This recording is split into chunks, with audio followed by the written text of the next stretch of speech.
Why are we hearing that more CFOs are influencing their organization's human capital decisions and policies? Well, I believe it's because labor is becoming an increasingly large component of our overall cost structure, whether your company is a service or product business. Furthermore, it's the cost where there exist the greatest opportunities for further efficiencies.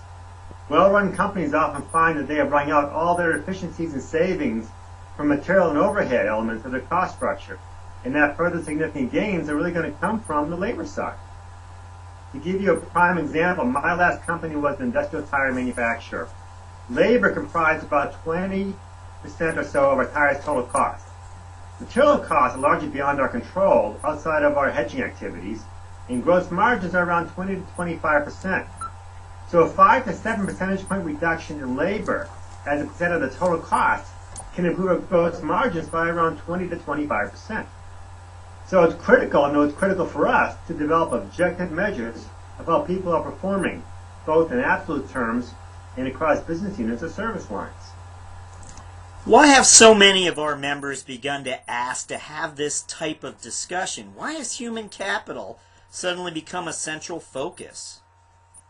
Because it's an area where productivity and efficiency measurements are less homogeneous than they are with materials or overhead. It has to be particular to the individual's business. As such, we as CFOs have to truly understand the dynamics of our respective businesses and think creatively as to how best to measure the productivity of human capital.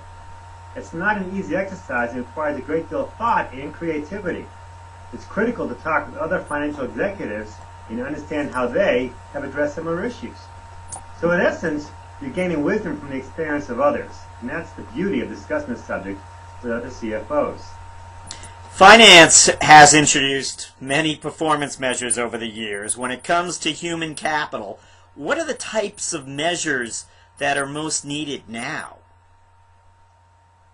Quite frankly, it's measures that best track the drivers within the company that affect the ratio of labor dollars going in to revenue dollars being generated. In other words, it's to measure the productivity. But also very importantly is to look at some of the qualitative aspects as well. What elements of the human capital are contributing to the value added in the eyes of a customer? And I'd be very eager to hear how other financial officers are addressing this issue as well.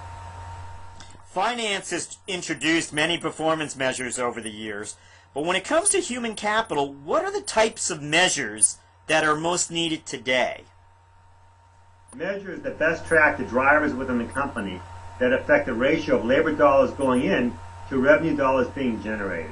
In other words, measures that track human capital productivity. But it's also very important to be sensitive to the qualitative measures as well, in terms of the contribution that human capital is making to the value-added experience enjoyed by the customer.